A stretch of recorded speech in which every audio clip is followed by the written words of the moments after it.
last night of your time also mentioned that we would be speaking about the idea of the transformation itself, the accelerating wave of collective consciousness that many of you have intuitively recognized reaches a critical mass threshold in and around your cycle that you call 2012. This simply represents the idea of crossing into critical mass, where you have the potential for total positive reality. You have that now, of course. But after 2012, the idea of positive energy will be so much more available to so many more of you that if you should choose to ride the crest of that wave, the leading edge of that wave of consciousness, you can accelerate so rapidly, you can attract to yourself so rapidly the things that are representative of your passion, of your joy, without knowing in any way, shape, or form how these things could have happened, beyond reason, beyond logic, that again, your life will become literally so dreamlike, it will be at first dizzying and disorienting until you get used to it. Literally, you'll be walking through life like it's a dream, marveling at the miraculous synchronicities that just are popping up as a matter of course. Yes. When you ride the leading edge of the wave of consciousness. If, however, you choose to continue to compartmentalize your physical mind and make it responsible for being in charge, and have to know the how, and have to know the why, and have to know all the details before you'll be willing to believe that the higher self can simply bring this to you, then you will, by choice, position yourself somewhere down the line from the leading edge, in some of the eddies and currents and backwashes in the wake of the leading edge. Now, it doesn't mean that you cannot find benefit in those locations, in those gradations of frequency behind the leading edge. But wherever it is you position yourself, you simply have to understand the effect you create will be absolutely directly commensurate with where you have positioned yourself, and it will not be any more than that. By definition, it cannot be any more than that. As an analogy, your visible spectrum of light, you understand that in the visible spectrum of light, red is a low frequency, the lowest visible frequency you can perceive with your eyes. Violet is the highest visible frequency you can perceive with your eyes in general. We understand many of you are beginning to stretch these boundaries, but for the purpose of this illustration, let's just stick with the common labeling of this visible spectrum. Now, you know, if something exists on the frequency of violet light, it's at a very high level of frequency, very high level of energy. And it will experience the things that go hand in hand with that level. If something chooses to exist on the other end of the spectrum, in the red frequency, it will be functioning at a lower wavelength, a slower wavelength, a lower vibration, and will only experience the things that are commensurate with that level in the spectrum. It's all energy, it's all light, it's all the same stuff, as you say, but the difference in gradation of the vibrational frequency will ultimately determine what is capable of being experienced on that level. If you're operating at a certain wavelength toward the lower end of that spectrum, you will only perceive red. Only! You will never perceive violet at that end of the spectrum. If you are operating at the violet end of the spectrum on a high frequency level, you will only perceive violet. You will never perceive red at that end of the spectrum. Ever. So, the leading edge of the wave of your collective consciousness on this transformation, you can live there and ride the crest, or you can allow yourself to float back into the wake. Somewhere in there will be vibrations that will be representative of whatever degree you are willing to allow your belief system to take hold. So, you must understand that if you do that, there are consequences to that. The consequence being that you can only perceive what is directly commensurate with the level you're on, and nothing else. Nothing lower, but nothing higher. But you are all capable of choosing to ride the crest, the leading edge. All right. Now, when some of you consider this, you get scared. It's going too fast for me. I might fall off. I might crash. I might smack into a brick wall. As if suddenly one would appear. Of course it will if you create it. But again, understand that if you create that brick wall, that's an indication you are no longer on the leading edge. Brick walls do not exist by definition on the leading edge. They only exist back down the line, in the wake, in one of the eddies, in one of the currents that is representative of belief systems that there are such things as brick walls. But if you're truly riding the leading edge, truly, as you say, surfing the crest, then you will understand that just like being on the top of the mountain, you have a clear and unobstructed view of everything in front of you. And you ride that wave right into ecstasy.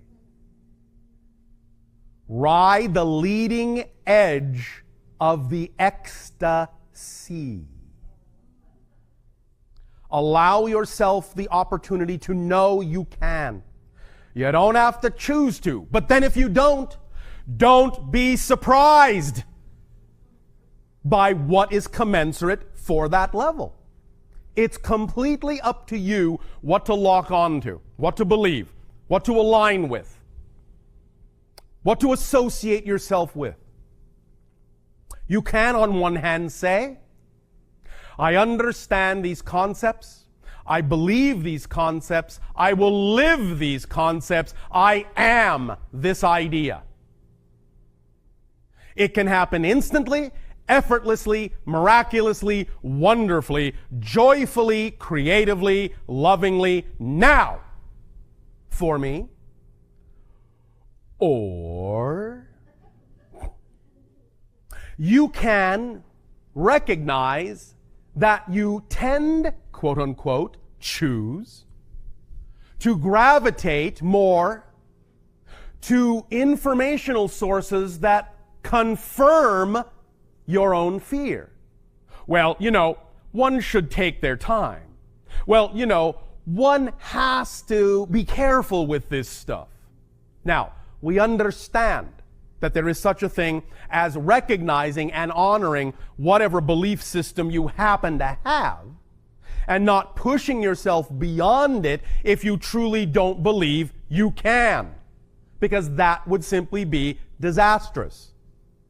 But the idea is to understand and to clearly take responsibility for knowing that if you are aligning with someone that says, well, you can't just go full throttle because you have to be careful that you're not doing this and you're not doing that. You might fool yourself here, you might fool yourself there, and you have to take it easy. If you align yourself with that, that's all well and good. But understand that you are choosing to, and it has nothing at all to do with the fact that you could change your belief and allow yourself to ride the leading edge where things manifest instantaneously. You could. But if you are not, it's your choice. And that's, once again, where you really need to be passionate about being passionate and find out why you are choosing to not ride the leading edge. You will obviously have your own reason for not doing so. Whatever that reason is, whatever you feel is the need for safety, is up to you to determine. But just take responsibility and recognize the responsibility and the choice that you are making for understanding that it's not empirically true that you have to do it that way. It's not empirically true that you have to listen to what that person is saying as opposed to what this person is saying. It's just your choice. Take responsibility for it and then be passionate about finding out why you believe what you do, so that you can, if you are willing, open up to new beliefs that will allow you to move up the spectrum and be in the violet instead of in the red, financially speaking. So, allow yourselves to simply at every given moment recognize what you're doing. Let go of the need to understand the how of it. Because you see, one of the things that stops many of you from having the experiences that were described in the recording is that, for example, when someone says, well, I simply got into the state where I believed I would simply receive more checks. Your physical, logical, reasonable mind goes, well, where the heck are they supposed to come from? I haven't done anything to earn that money. What are you saying? That some stranger just suddenly going to get into his head to pop a check in the mail to me for no reason whatsoever, and I'm just going to go to my mailbox and open a check that comes from a total stranger that's suddenly giving me exactly what I want? Yes! Yes, that is what's being said. Yes, that is one possible way. Yes, that is one possible example of what could happen. But when your logical, reasonable, physical mind going, how does that make any sense? The thing to remind it is that it doesn't have to. It doesn't have to make sense. When you stop needing it to make sense, then you'll make dollars. You have got to give up. You've got to give up your need, your physical mind's need for everything to have a reason, for everything to make logical sense in the physical third-dimensional world. If you say you wish to live in fourth density reality, you must give up the things that are commensurate with the three-dimensional world, such as logic, reason. Not totally. I'm not saying be willy-nilly, fly by the seat of your pants people. I'm saying be aware of the fact that these things are simply points of view, and that you often stop yourselves from allowing these things to come to you because you logic them to death. You detail them to death, literally. You look for a chain of reasonable connection. And believe me, in fourth density reality, there are many chains that to a third density mind are not reasonable or rational at all. You have asked us, how do we travel from star to star? And we have explained to you, we don't travel from star to star. We're simply here, then we're simply there. The logical mind boggles. But how did you get there?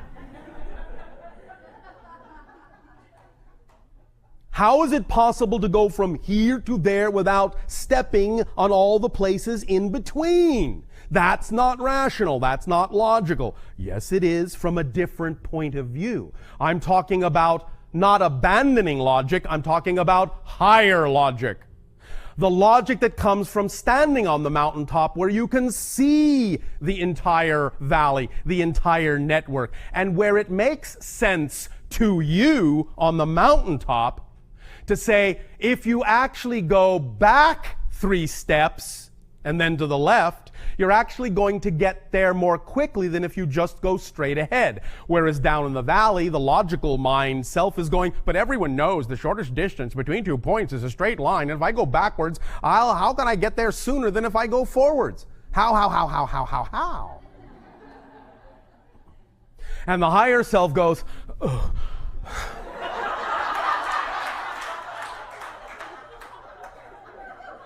Because I can see that if you go forward there, the bridge is out, and if you take 3 steps back and go to the left, you go on a parallel road where the bridge is fine. But the point is that the language of the higher self cannot always communicate all those specifics to the physical mind, because the physical mind does not always have the capacity for that kind of translation. The only way that dialogue, most often than not from the higher self, translates to the physical mind is simply suddenly the urge to go back. The urge itself, the intuition itself, in the physical mind is the condensation and capsulization of the entire explanation from the higher self, saying, if you go 3 steps back and then go to the left and go down the parallel road, then the bridge is up. But all the physical mind will get is the tug. That's how it translates in physical reality, because the physical mind is not capable of actually perceiving in the same way the higher self is, and doesn't have to know all the reasons why and how. All it needs to do is know that that's part of who you are, and allow yourself to recognize that that is a communication and to follow it, and that you have received the information that you need, because it's on the same wavelength of your joy, of your passion. Why? Because you say it is. And you flow with it, and thus find out that it is. Or resist it for as long as you want, and keep walking on the same road until you get to the washed out bridge and go, oh, why didn't I listen to my intuition back there? Because you thought you were in charge, smarty. But you're not. Not you alone. You are in charge, but not you alone, physical mind. Physical mind, higher self, that's the you that's in charge. Both aspects of your being is the persona, not just the physical personality self. That's only a part of it. So if you want to know you're in charge, you have to behave like the whole you, and be willing to open up and receive and perceive in whatever way it works for you, the dialogue and the communication coming from the portion of yourself that is the higher self, that has the higher point of view, that has the bigger picture, and be willing to understand it's working on your behalf. It's not going to trick you. It's not going to deceive you. The only thing in your reality that can create the idea of tricks and deception is the physical mind's belief system, not the higher self. Because it is only in physical three-dimensional reality that you can have the experience of a personality structure that can actually deny its own truth. So any tricks, any deception that you may be afraid of encountering can only actually be coming from the personality aspect that's actually afraid it's going to be deceived. That's the paradox. It can't come from the higher self because that's a bigger picture point of view. And it can clearly see the road. And there is no reason, there is no logic for the higher self to go, yeah, take the left road. Watch and see how my lower self falls into the river. This ought to be fun. Oops, I went with it. You are under the assumption that the higher self is immune from what you experience in physical reality. Incorrect. You are one being, and the higher self will suffer the slings and arrows that the physical mind shoots itself with. You are one being, and it is not detached from you, and it is not immune to the consequences of the physical mind's choices. But because the higher self is closer to the vibration of unconditional love, it will overlook it. again and again and again and again, attempting to unconditionally loving you, reminding you, please take the other road, please. Oh, here we go again. It is not immune to the consequences of the physical mind's acts and choices. Do not assume that it is. But it is close enough to unconditional love to forgive it and to keep giving you the benefit of the doubt. That's the relationship of your higher self. That's its job. To keep on guiding you no matter what. Because it is the vibration of unconditional love that the physical mind often refuses to allow itself to perceive. Through the belief systems it chooses to buy into that deny its truth to itself. So, higher self says, please, please, please, please know you are loved. Please, please, please allow me to love you. Please, please, please love yourself enough to know you're not alone in this. That you don't have to do it all. That you weren't designed to. You weren't expected to. Ever. Not once. Carry this burden by yourself. Let me be your guide because I am you. Become familiar with that portion of yourself. It is not detached. It is not separate. It is not aloof. It is not in its own realm, unaware of what you are choosing to experience. It will also experience it in its own way. But nevertheless, will always overlook it and always urge you forward. Or left, or back, or whatever is necessary. Take a deep breath and let this sink in deeply, deeply, deeply. And allow yourself to at least consider the possibility that you deserve to be on the leading edge of the crest of the wave of consciousness of the transformation.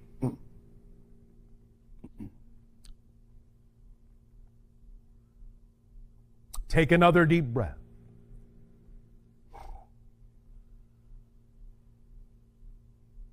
Now, in terms of your time frame, what is the time remaining for the segment of this transmission? Question mark. Yes. Question mark. Question mark. All right. These are any questions you may have left. Let us discuss them briefly now before we go to the next step after your break. And we will do a very interesting experiment after your break. Because after all, this is a laboratory. We have to do some experimenting, don't we? So, any questions?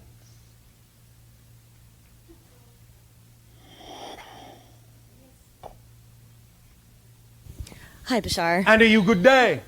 I just want to say that just in the last couple months, information has been coming into my experience, and it's been so amazing and awesome and expansive and joyful, and I'm having such an amazing time, and it's glad to be here. Thank you. And as I'm going through all of this, I'm realizing that there's so much in our minds that we assume. Yes. And it's overwhelming trying to let it all go. But it's fun. It is fun. But I wanted to ask you, yes. we as humans are perceivers of our own reality. Yes. And we're also... Well, you think you are.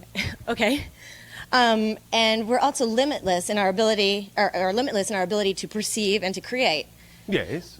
Relatively speaking. I'm having a hard time understanding, the word perceive in and of itself, there's an interpretation and understanding in that word. Yes, and that's all right. Those filters, to some degree, are designed for a purpose. Remember, the higher mind conceives, the brain receives, the physical mind perceives. That's its job. It experiences the physical manifestation. It experiences what happens. Doesn't know how it's going to happen, but it experiences what happens and knows what happened.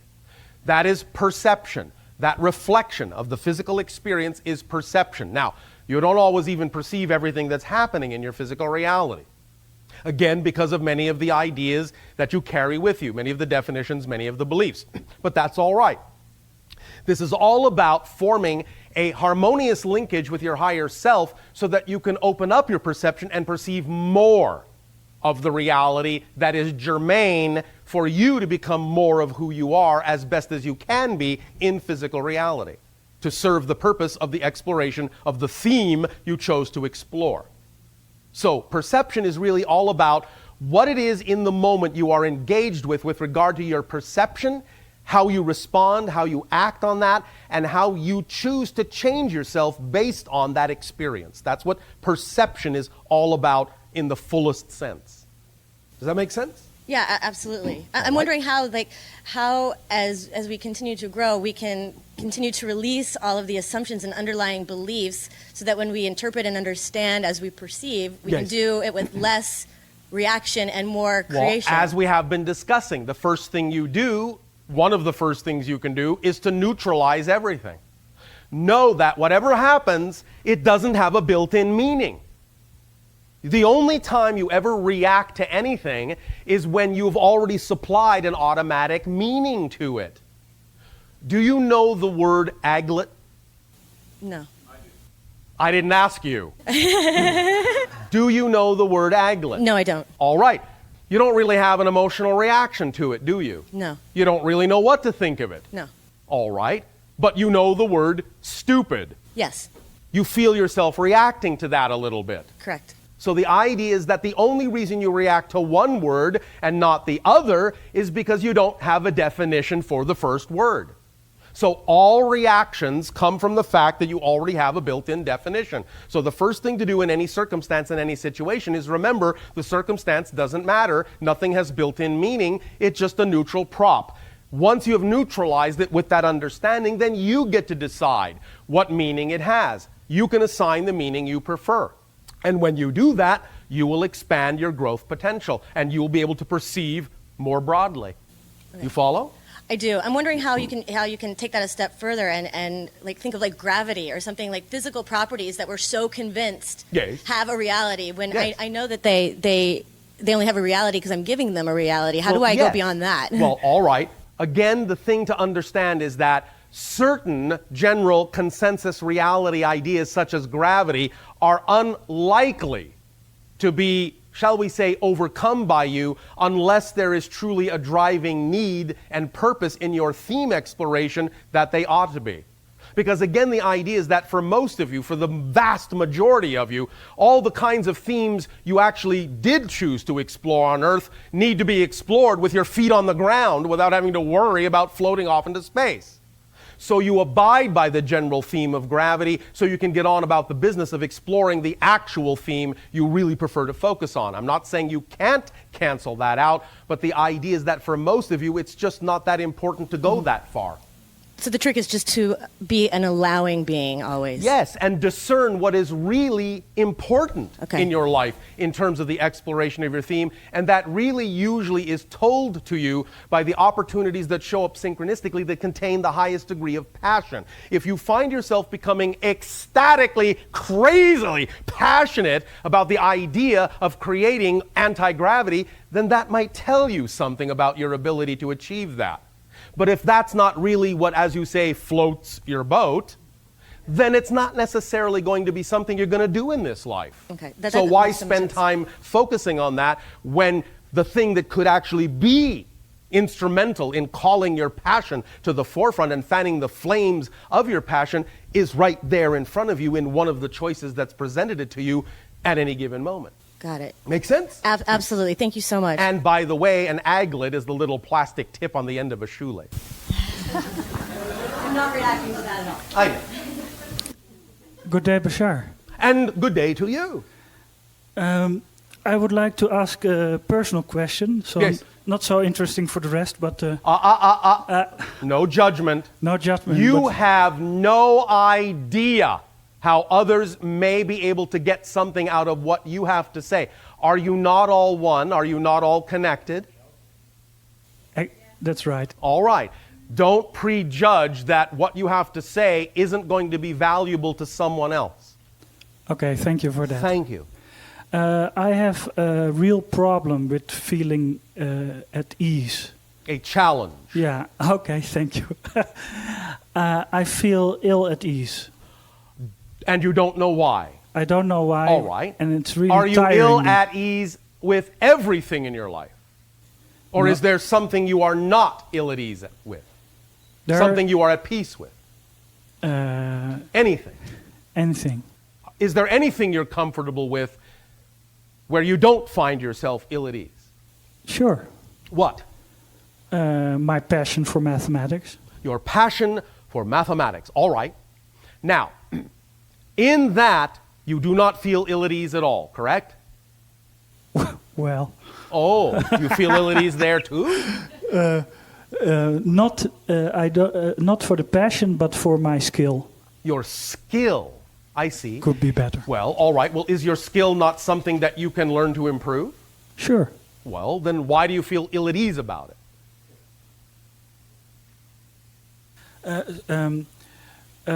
Because Are you describing the concept of a desire to know more as being ill at ease? Or is it truly just a desire to know more, but you're simultaneously judging yourself for what you don't know yet? for me, I project the level of enjoyment with my skill.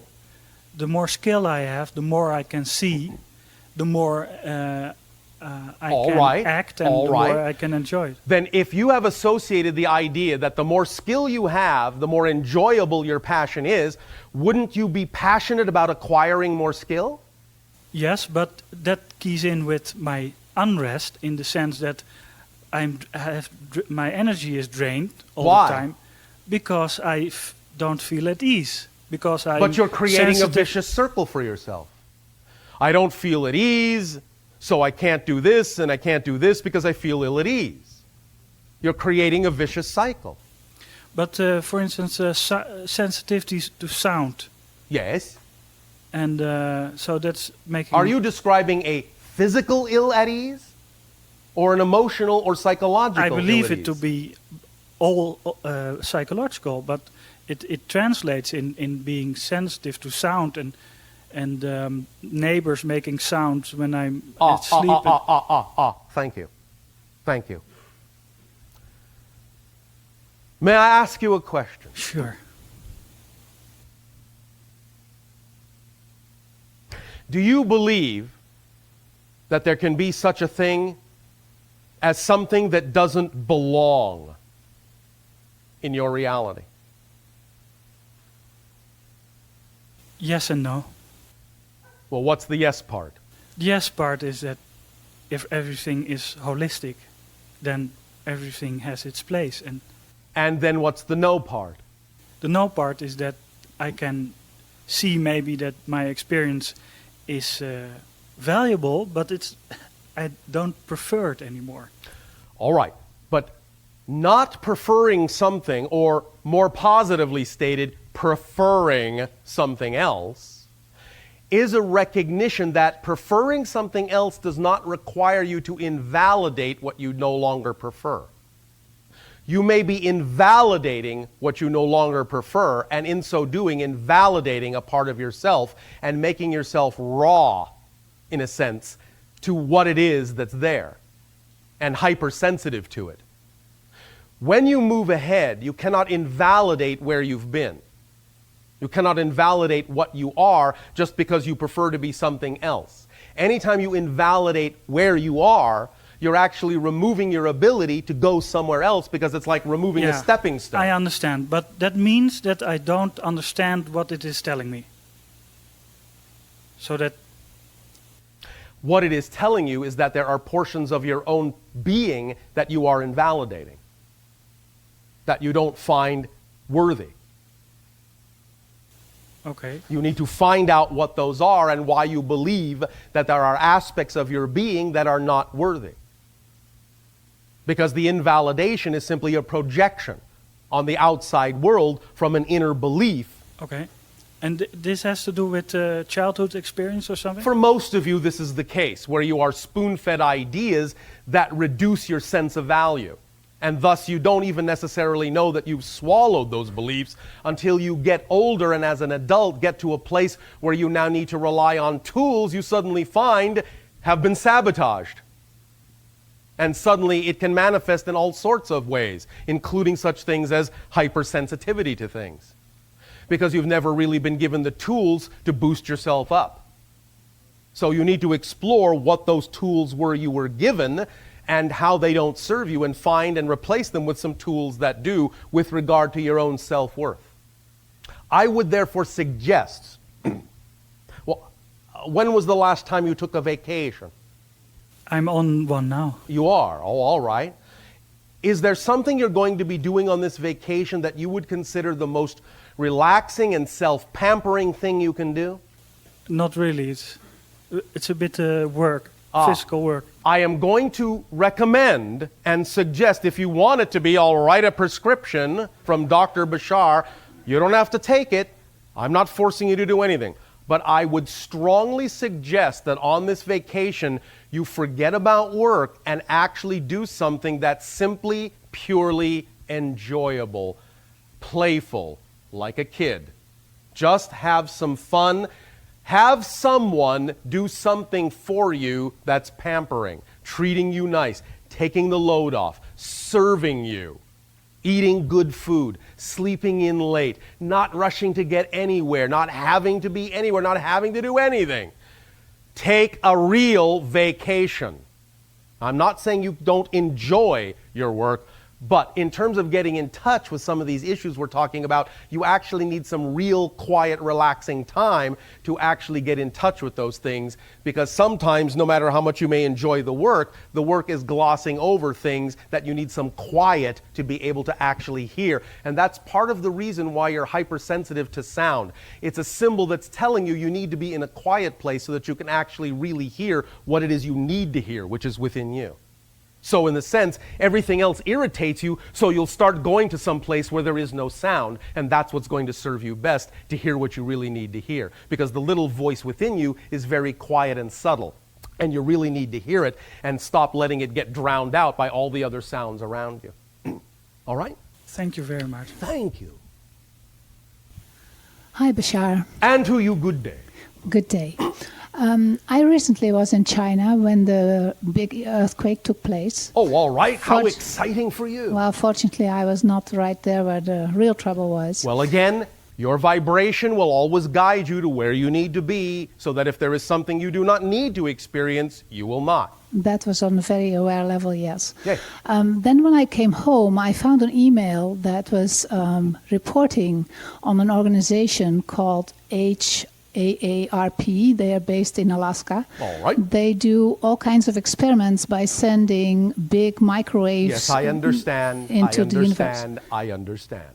We will go no further with this at this time. Okay. Because this is not really about the idea right now of what kinds of technology many people on your planet may be using that might or might not have a detrimental effect on your planet. Certainly such things do exist. The idea is, once again, to recognize that you are your governments. It's time for a change, so make a change. All right? Okay. All Thank right. you. Thank you. At this time, we would suggest that you take your second recess break, go out in the yard and play, and when we return, we are going to do a very interesting experiment. Thank you very much. Go and play.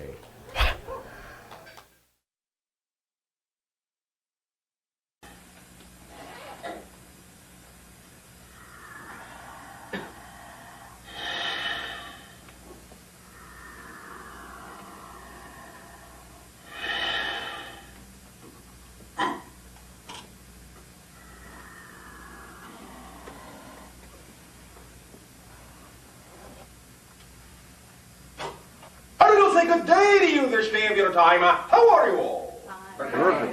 Allow us to begin this interaction once again by thanking each and every one of you for establishing this link through this gate at this time. Once again, each and every time we are afforded an opportunity to interact with any and all of you, it expands our understanding of creation and allows us to interact and experience with that many more facets of the infinite. So we thank you for your gift. We would like to begin this flow of information with an idea that we have discussed before, but not from this point of view.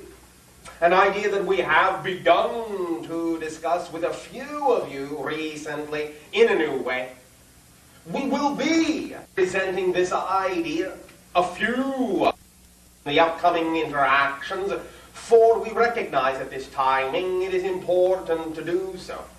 Now that certain foundations have been laid in your consciousness, not only through these interactions, but in other sources of information that you have all access to, we can now present another perspective in terms of delivering information that has been around on your planet for thousands of years. But we recognize that because of the different belief systems that exist upon your planet within each and every individual, and the different belief systems that exist upon your planet within different cultures, it may be necessary sometimes, because of your upbringing, to hear something over and over and over and over and over and over and over and over and over and over and over again, until finally you are not just hearing it, but really listening to it. And perhaps in that sense it finally, as you say, clicks within you.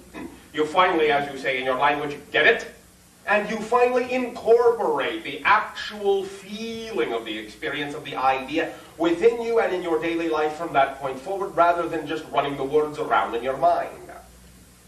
So we will endeavor to present to you, yes, once again, an idea we have talked about before and has been available to your society for quite some time, but perhaps not presented in quite this way. And we will continue to do this until you say you understand. For we feel this is critical at this time, that you do understand this notion. And again, this may not be the way, what we are about to present to you, that some of you will necessarily understand it. Do not despair if this is not the case. Many of you will. And those that need or require another methodology by which to understand and finally, ultimately incorporate this concept into their consciousness will absolutely and automatically always attract it into their lives exactly when they need it. So, let us begin. We have discussed many times the concept of living in the moment. You have heard this over and over again in your society. Be here now. The idea of being at one with. The idea of being the experience. Of knowing that you are your reality, that you create your reality, that it is you, you are it. Let us approach this now from a slightly different direction and offer, once again, and those that have heard this before, remember, you can stand hearing it again. For this is a technique you can practice until you know it is yours, until you own it. And this technique is as follows. It has to do, primarily, this approach, with understanding what the whole concept of naming yourself is all about. For we recognize that in many of the societies that exist upon your planet, you have in essence forgotten what your names mean.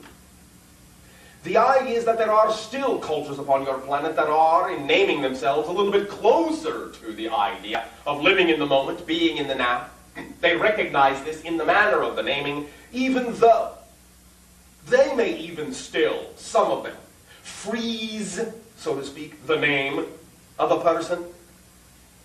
But the essence of the idea in the naming may still be there as follows. To use as a reference, to use as an analogy, we will call upon the idea of what you call your Native American culture and remind you of how many of them, in that sense, name themselves. And we will, again, because of the commonality that exists in your society, call upon another analogy, what you call the film that most of you are familiar with, called in your name Dances with Wolves. Most of you are familiar with this, yes? Yes. Recognize that this is, in that sense, the name of the individual, but look at what kind of a name it is. Dances with Wolves. It is the naming of an experience that the person is having. And they are called by the experience that they are having. But more than that, you must understand, living in the moment requires that you fully recognize that experiences are not something you actually have. They are what you are. They are who you are at that moment that you are experiencing. The idea, therefore, is to recognize that in truth, instead of freezing the name, every moment, whatever it is you are experiencing, is who you are.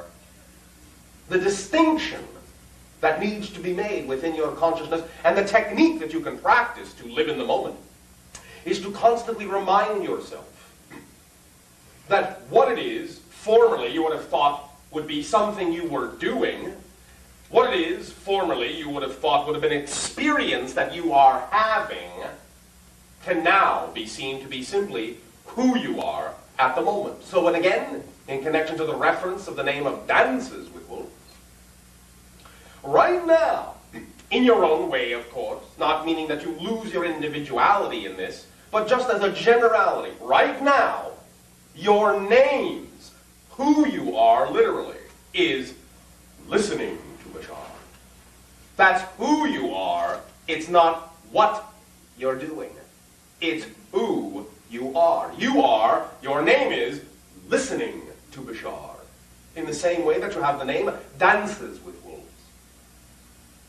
When you do anything, that is your name. That is who you are at the moment. So again, for example, if you are driving your car, that's who you are, not what you're doing. As you are behind the wheel of your car and you are driving to any particular location, that is who you are. In terms of the locations, perhaps, that exist around what you call your Los Angeles area. Again, if you are driving to Santa Monica, that's who you are, not what you're doing. When you're doing it, that's who you are. You are, you can say to yourself, I am driving to Santa Monica. That's who I am, not what I'm doing. I am looking at the car next to me. That's who I am, not a thing I am doing. I am thinking about something I did yesterday. That's who I am. Compact it. Let it bring you into the moment. When you use it as your name, it will bring you into the moment. I am thinking about what I did yesterday. It automatically, when you encapsulate it as a name, brings you into the moment and allows you to recognize that the act itself is discrete and valid by itself without actually having to make a connection to the past or a connection or a projection to the future, which brings about expectation and assumption and many other methodologies that cause segregation and separation within your consciousness. So when you are driving to Santa Monica and that's who you are at that moment, that's it. There's nothing else. That is totally who you are. I am driving to Santa Monica. Everything that's going on, every car you see, every space between you is a part of who you are at that moment. And when you think of yourself this way and practice doing so, you will become, you will see, so absorbed in everything that's going on, because all of a sudden you realize that everything that's going on is actually who you are, that all of a sudden all your thoughts of what it is you're supposed to expect when you get to Santa Monica will vanish. You will simply be totally, at that moment, driving to Santa Monica and have no thought about anything until you are being in Santa Monica, which is a different person. When you start to practice the idea of seeing this way, seeing yourself this way, literally, at every moment, by paying attention to the first verb in the chain in the sentence, the first verb is who you are. So, for example, if you are playing baseball, that's who you are, not what you're doing. And then the next day you are remembering having played baseball, in that sense, you are at that moment remembering having played baseball. That's who you are, not the idea of actually focusing on the past. Right now, in the present, who you are is remembering having played baseball. That's totally who you are. And that's it, at that moment. You fill the moment by being the first verb in the sentence chain, not the second. So again, understand the profundity of this, because if there are such things that you are making connections to that you do not prefer, then recognize that by using this technique, in one moment you may be saying, I am experiencing sadness. That's who I am. In the next moment, you may recognize that you are pondering why you might have experienced sadness. But if you understand this concept, then as soon as you know you are pondering why I am sad, you are literally no longer experiencing sadness. You are now pondering why you are sad, and immediately you are no longer being in sadness. You are now another person. When you start to practice this, you will see, you will feel the difference. Now, we are not saying that you have to spend the rest of your life talking this way. But for the moment, pay attention. If you wish to use this technique, it can make a profound difference in how you experience yourself, and pay attention to how you say things when using this technique. For again, it is I am that begins the technique always. Not I need this, I want that, for you're automatically making a connection and a projection and an expectational assumption to something and expecting an outcome. It is I am needing this, I am wanting this, that's who I am. And as soon as that becomes totally who you are, the object itself that you originally may have wanted becomes inconsequential at that moment. Because your moment is full of simply being, I am wanting this idea. Wanting becomes the active principle of who you are, not the object that you originally focused on that separated you from yourself. There is no out there. It's out, in, out, in. Like a mirror, what you see out is what's going on in. That's who you are, who you are. So, practice this idea, and you will actually experience a difference. Sometimes literally a physiological sensation when you become totally in the moment, that your so-called outer reality all of a sudden seems to flatten out, become less solid, less real to you. You become more real all of a sudden. You become the only thing there is at that moment. So practice. See what happens. And remember, as you do so, you are practicing this idea. That's who you are, not a thing you're doing. So thank you for allowing us to present to you once again this idea, for it is critical now that many of you use this technique. It will give you an effect if it is in harmony with the vibration of your preference. At this timing, once again, in return for the gift that you are giving to our civilization and communicating through this link at this rate, we will offer to you, at this time, our service in whatever way, shape, and form you so desire. Bashar.